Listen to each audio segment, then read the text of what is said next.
47 for those of you that need to see this one. So again, the only reason I knew to split this one up in 47 is I thought about if I made u be 2x, then du would be 2, which doesn't help me get that. If I made this be u, then the derivative would be e to the x, which isn't going to help me get e to the 2x. So I kind of just picked and chose some u's in my head, and I saw that it wasn't going to help me get the other pieces. And that's kind of how I knew to split this apart. So I put this numerator, or this term of the numerator over the denominator, and this term over the denominator. And then e to the x over e to the 2x, like base, so I subtracted those exponents. So this became 1 over e to that. So before I would even do any calculus, I would recommend bringing this up. This is like this, and this is like that. Now, technically, you do need to use substitution for each one of these, but as far as undoing chain rule in your head, this is about as easy as it comes. So you might try it because you might think it's a little bit faster. Like this is just one extra step. But that being said, there's nothing wrong with just jumping into use substitution. A lot of times it's needed. So I'm trying to rewrite this as e to the u.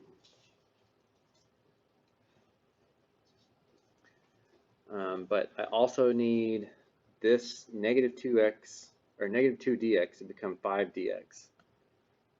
This is what I have, and that's what I want. So please, please, please do yourself a favor and write what you want underneath it. So you can think about, I want to multiply by 5, and I want to divide by negative 1/2.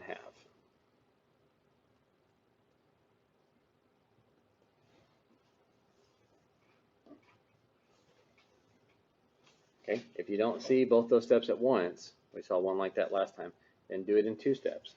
Say I could divide this side by negative 2, which gets me closer to the 5x dx that I need, and then I'll multiply it by 5. If you have trouble seeing that fraction, then you can do it in multiple steps there. All right, so all of that to rewrite this guy as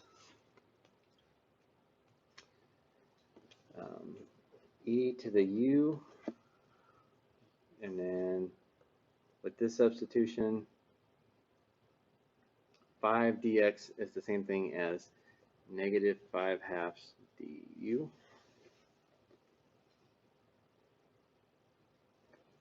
Well, the thing that I could take the derivative of to get e to something would be e to something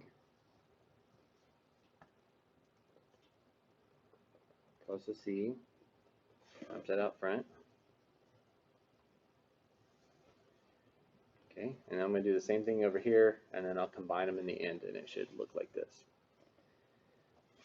Why not? This hasn't ever come up. Why mathematically do you think we shouldn't call this u?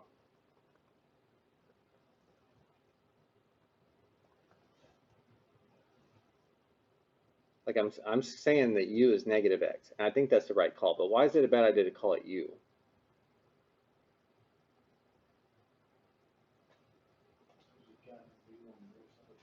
Right, you shouldn't be like u is this guy and u is that guy. Like that doesn't make sense mathematically. So I'm sure like if the solutions show a lot of steps here, they're probably going to do v instead. You really should use a different variable, just to, still going to work the same way, but that way we keep up with. Okay, so I've got this big minus sign. I want to make sure I don't forget, so I'm going to carry it down now. This is the same thing as e to v, and in place of d, well, in place of negative x dx, I could just put a dv, so I guess I could change this to plus dv, plus. And then the thing that I could take the derivative of to get e to v would be e to v. Okay, but I just integrated here. Why do I not need this plus c?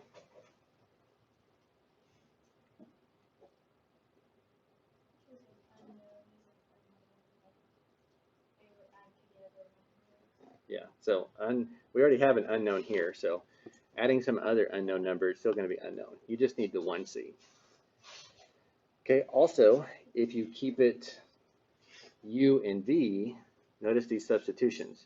In place of u, we put that there. That's where they're getting negative 5/2 e to the negative 2x u, and